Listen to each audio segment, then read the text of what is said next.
This is Troy TrojanVision One-on-One. Today's featured guest, Ishmael Beah, author of A Long Way Gone, Troy's Common Reading Initiative book for the 2015-2016 school year. Now, here's your host, coordinator of Troy's Writing Center, Elaine Bassett. Welcome to Trojan One-on-One. I'm Elaine Bassett, and it is my pleasure today to be talking with Ishmael Beah, who is the author of our Common Reader for this year, for 2015-16. Our book is A Long Way Gone, and we're so pleased to have you here to talk with us about it. Thank you. Would you start us off just giving us a brief summary of the book so that the people who are watching will know what it's about? Well, the book A Long Way Gone is a memoir, and it's a memoir that chronicles my life as a child in Sierra Leone, in West Africa, a little bit before the war started, and is also following me during the war, my experiences in that war, the things I've lost, and how I became a child soldier and getting out of that war. So the book pretty much looks at that timeline. Yeah. That's a very difficult thing to write about. I know that there are so many hard memories associated with that. Was writing the book cathartic for you?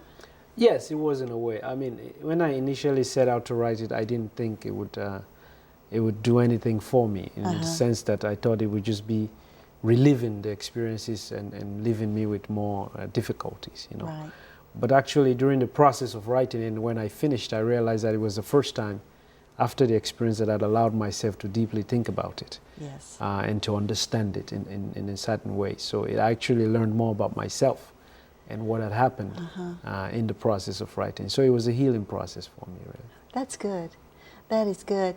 Our students are reading this book. All of our first-year students read the book, even those who are attending on other campuses or even in global campus. So the average age here on this campus is 18 or so, 18 or 19, but it varies for all of our other campuses. What do you want all of these readers to take from reading your book? What would you like for them to take away when they finish it? Well, there are several things, but I think for young people particularly, one of the most important things is just I wanted people to understand the nature of violence and what the reality of it. Because I think often our generation, particularly the people in the United States, kind of isolated from these things, and I hope they will never have to experience it. But that being said, that most of the world lives in this kind of madness. So I want people to understand it, for people to stop being fascinated with the idea of violence, because I think often the way it's presented in movies and things like that, there's a kind of fascination with it. Right. So I wanted people to understand truly, but also with that, I want people to understand that nowhere in the world is anybody born who embraces violence as their option.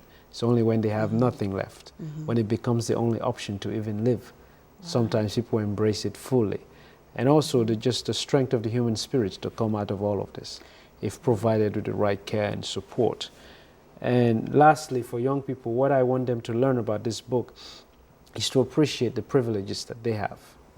You know, I think often, even I've lived in this country, in the United States, long enough to understand that sometimes you forget that we're actually the very few privileged in the world, where you grow up in a place where you have choices, where, you know, you can go to school, you know, where you can actually work hard and make something of yourself. There are many places around the world where young people do anything to be in school, but there are no schools. There are no functioning institutions. So I want young people not to feel bad about their opportunities, but to rather do something with it. You know, so I hope these are the things they can get from reading. To take advantage of the opportunities that we do have Absolutely, here. And be grateful for them. Yes, yes. One of the aspects, I've read your A Long Way Gone, the memoirs, but I've also read Radiance of Tomorrow, your novel that you wrote after that. And one of the things that I take away from both of those books is the idea of hope. It's so very strong in both of those, although they deal with very difficult situations, hard times to live in, hard situations to live in, yet there is always that element of hope that things will be better. Is that a natural part of your personality, or is that something you developed? Well, I think I grew up in a culture and a community that always had this idea. You know, for example, in Sierra Leone, there is a saying that there is no bush to throw away a bad child. So which means that no matter what happens, you always be part of the community. And I think I grew up with that built in me, in the sense that also when I was a child, my father used to say something to me that really was something that kept pushing me throughout the war, which is that if you are alive, there's always a possibility for something good to happen to you. Yes. If there is no such possibility, you will die. So each time I lived, and I think people in my country have this feeling, each day that passes, they realize, you know, okay, maybe tomorrow we'll go out and try again, you know. And they have that spirit where they are not walking around dragging their suffering.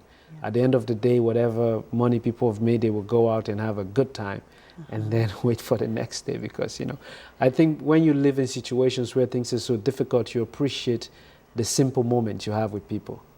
Yeah, you appreciate it so much more because you know that things are so fragile and they may go either way. So you appreciate those moments. I think that's where the hope comes in. Yes. You know?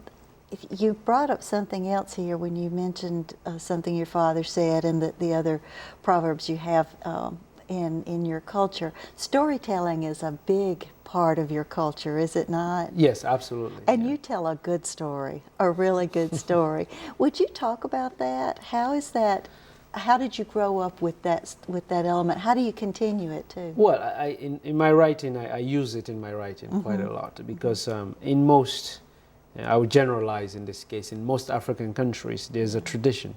And I will speak of mine particularly about storytelling. I come from a part of the world where we believe that stories are medicine that are poured into you that will strengthen your spirit so that when life, would try to knock you down, which it does from time to time, you'll be strong enough to withstand that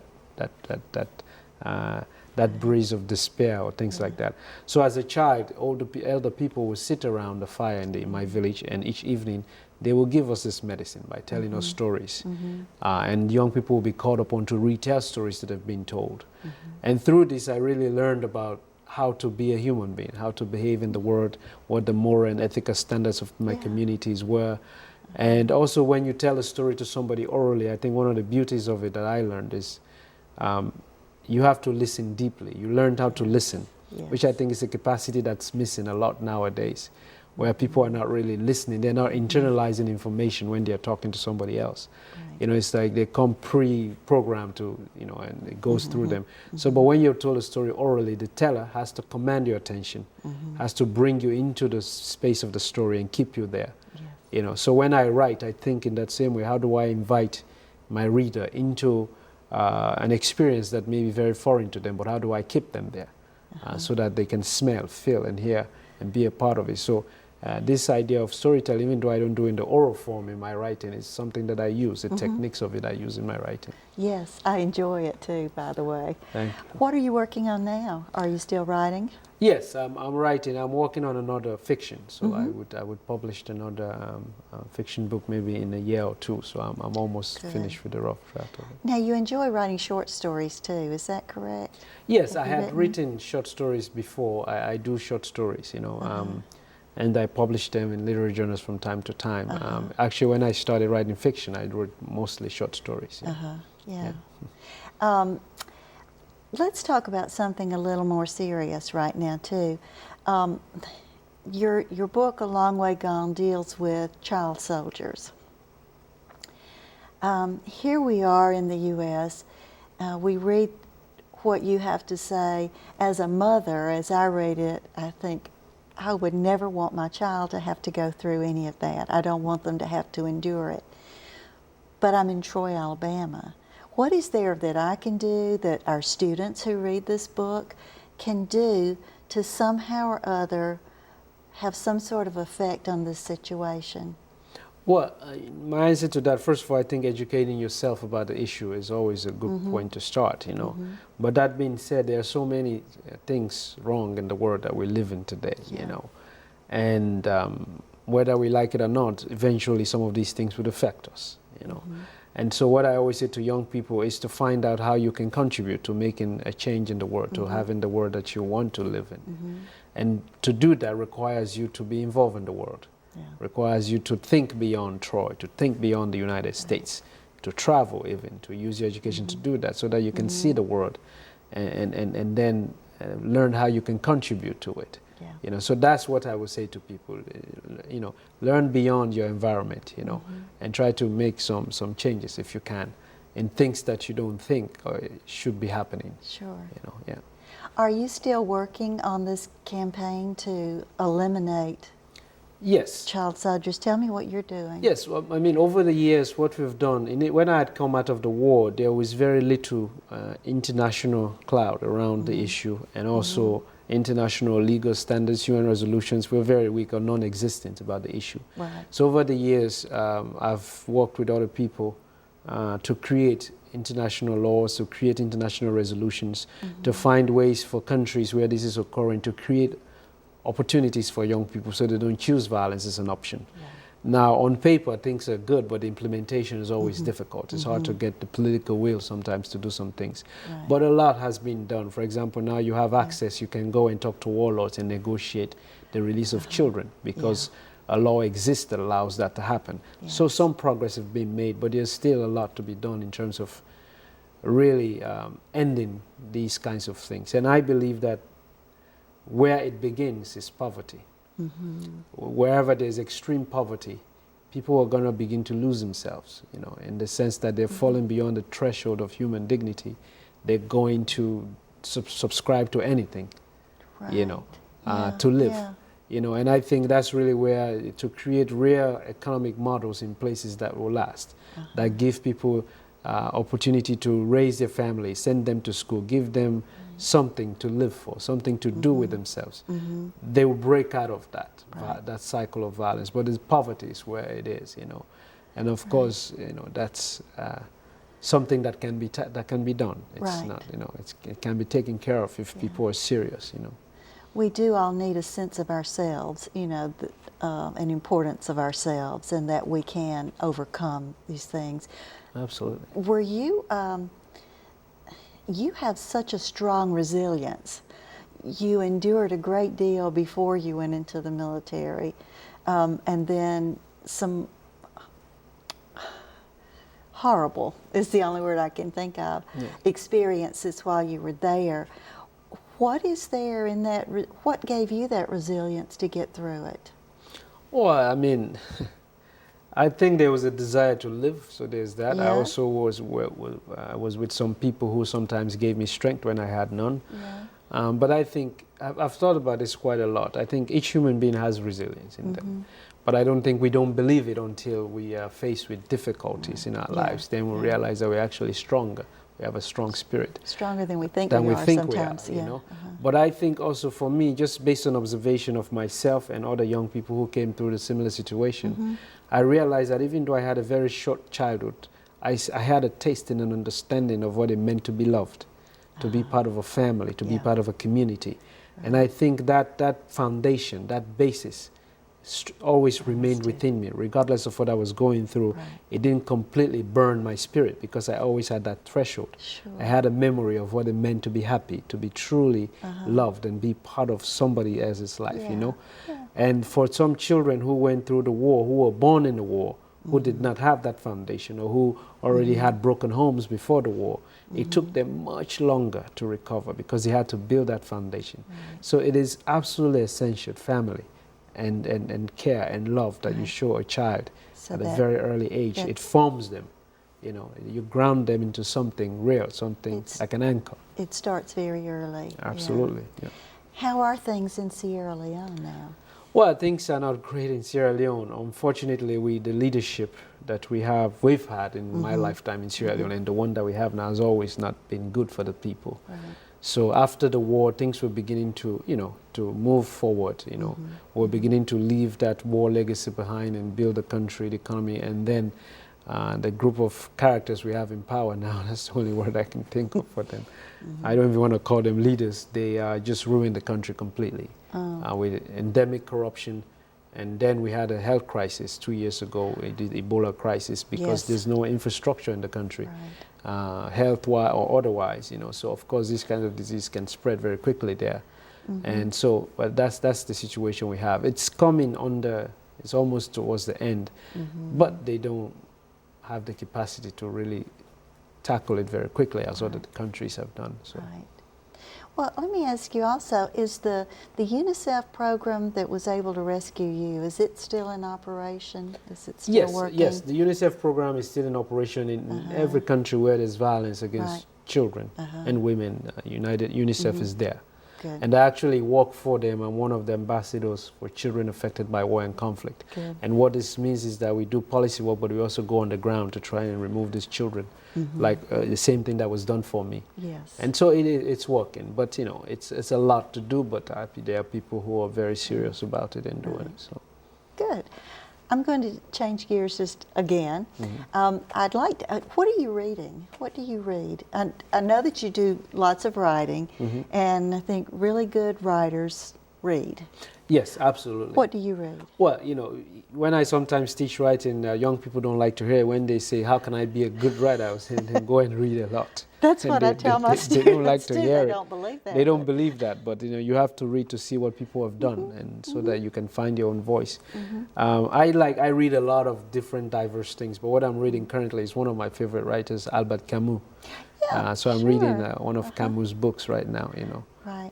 Yeah. How does the reading affect the way you write? Can you see the connection between the two? Yes, it definitely does. When I'm really in the process of writing deeply into a story that I've just started, I usually don't read because I don't want to be influenced, you know. Right. But when you read, you find structure, you find techniques that other people have used to get complex ideas understood very easily. Like one of my favorite writers, J.M. Coetzee, a South African writer, for example, I admire the fact that he moves very quickly with his narrative. In one paragraph, you learn so much. Yeah. You know, so it's very swift, and each word has a care for it. So when you read, you see what people have done, and it shapes how you think. You will not replicate what they've done, but you find your own voice within it, you know. Right. You know how people have used words. You discover new words. You discover new ways of using words, of recycling them so that they are fresh, you know. So that's what reading does for me. I tell my students, I often teach composition, and I work in the writing center here, and I tell them one of the best things they can do, and the easiest thing they can do to improve their writing is to read. Yes, because our absolutely. brain absorbs the words and the structures and that sort of thing, and we don't even have to think about it. It just works its way into our brain. Absolutely, it has its own natural way that it takes hold of you. Yes. And then you're introduced to newer vocabularies, newer usages of them. So you know, then you're more you're sort of renewed and refreshed with how you think about language. You know. Yeah. And language is. It's almost miraculous the way we use our words to affect another person, to convey not just information but feeling, absolutely, deeper meaning than what's on the surface. And people who are able to do that well, I have a great deal of respect for, and I think you do that very well. Well, thank you very much. Thank you. Well, it requires a lot of work. I think that's also what young people should know, that you know.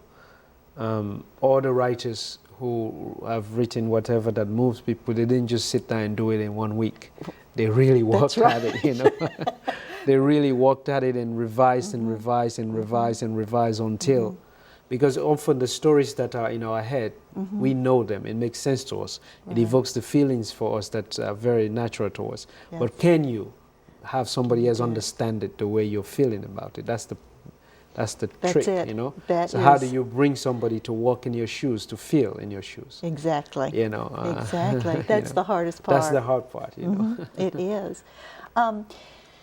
I have a question I'd like to ask you. In fact, a student asked me if I would ask you this question. You were very much affected by rap music when you were in Sierra Leone. Yes. Do you still follow rap music?